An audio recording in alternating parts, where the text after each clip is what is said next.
Good evening, this is the Oscar expert here, and it's time to review Bones and All. It's the latest film from Luca Guadagnino, the director of Call Me By Your Name and the Suspiria remake. This movie falls definitely somewhere in between the two. It stars Taylor Russell and Timothée Chalamet, and it is about cannibals, but in the kind of way that Twilight is about vampires. Being a cannibal is just something innate in you that you're born with and that you will eventually discover. And cannibals in this world either mask and just pretend to be like everybody else and try to contain their desire and inevitably have outbursts where they kill people, or they live lives on the run. And in many ways, this movie is about being condemned to a life that you do not choose and to desires that you can't help. And it's kind of a coming of age story of this girl who has to deal with those questions and wrestle with who she is, where she came from. You know, she's looking for her mother and wrestling with the ethical dilemma of being a cannibal and also discovering love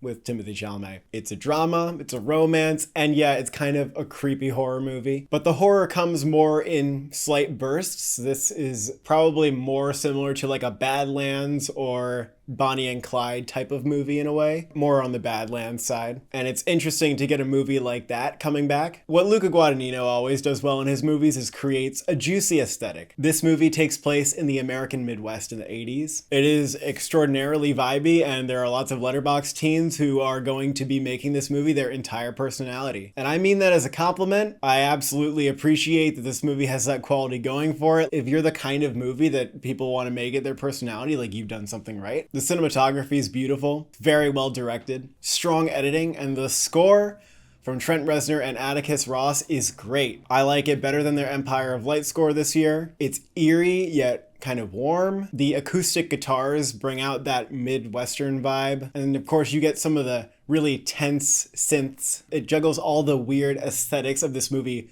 perfectly, and I will be listening to this when it drops. And before getting into the meat of the story and what I thought about it, I want to say that the performances are also a huge highlight here.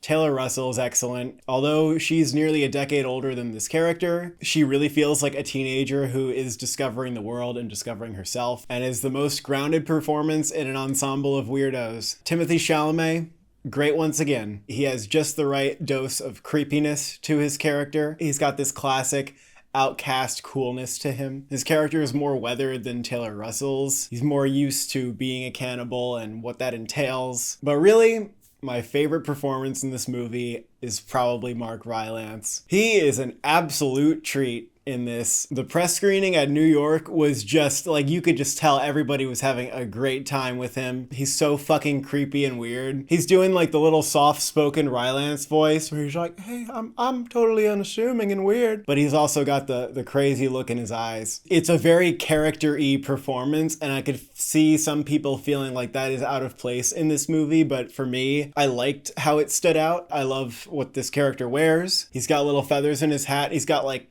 just wearing like insane shit. Like Rylance just stumbled into the costume department and just put shit on. I love how he refers to himself in the third person and that his name is Sully. And he also is pretty funny sometimes. And this movie does have some good like self-aware humor to it. I would not mind if he got some supporting actor buzz. And also there's a great one-scene performance from Michael Stolberg. Everybody in our screening had this same reaction to his character appearing on screen. They were like, wait, is that Michael Stolberg? And you could tell people were realizing like at different times. And it took some people a while because he just looks and feels so different. He's doing this weird, creepy hick thing. It's a lot of fun. Also just a huge treat. Overall though, I did feel a little underwhelmed by this story. Not because it's slow and takes its time, but because I think it's a little too light on the details when it comes to exploring this journey of a girl finding her sense of belonging in the world. Like for the 210 minutes in this movie, I felt like she was dealing with the same conflict for most of the movie, which is, you know, should she embrace this identity as a cannibal? And, you know, she wavers like a little bit this way and a little bit that way, and it sort of goes as expected. What was interesting to me was the ethical dilemma, the fact that if you keep living, you're inevitably going to eat and probably kill multiple people. And both these characters at times question, like, does this make them bad people if they just can't help it? If I were them, I would probably more carefully consider killing myself so that I wouldn't have to harm others. And I feel like these characters maybe would have considered that a little deeper than they do, although it does, I guess, lightly come up. I really wanted the characters to explore that question because to an extent the movie is trying to relate to the audience about the parts of ourselves that we can't control and the desires that we can't control. Really, I find that a little hard to connect to when we're talking about cannibals who will have to kill people to keep this going. To me, it's a big difference that what they're doing involves harming others and not just like, oh, I am a way that society doesn't like. And it's not that our main character doesn't care about this problem, like she does. I just didn't feel like it was fully explored by the movie, and I'm not sure actually what her position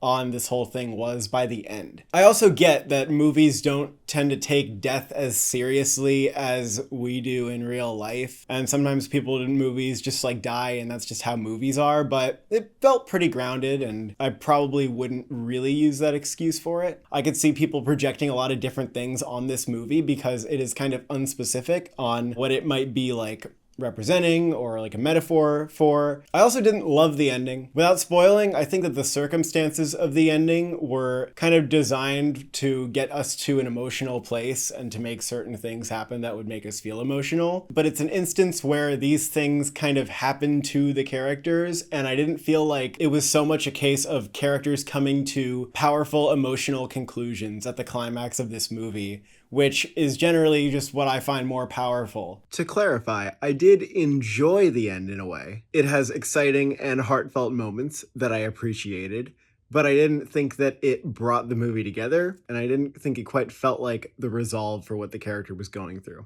And the movie a little bit did this love is the answer thing that I feel like was a little reductive. It is moving that these characters are able to find each other and relate to each other's plight. I definitely enjoyed this movie. At 210 minutes, I feel like it was maybe a little too long, but it definitely didn't feel like 40 minutes too long or anything like that. Really, I enjoyed the ride. I enjoyed the performances, all the aesthetic choices, the cinematography, music. There's a lot that's really strong in this movie, and so it's very easy to recommend, especially because some others are connecting with it more than me, and perhaps you could be one of those people, so you should definitely go see it. I feel like I'm close to an 8, but we're just gonna go with a 7 for Bones and All. Thank you for watching. Thank you for subscribing. Who would you let eat your bones?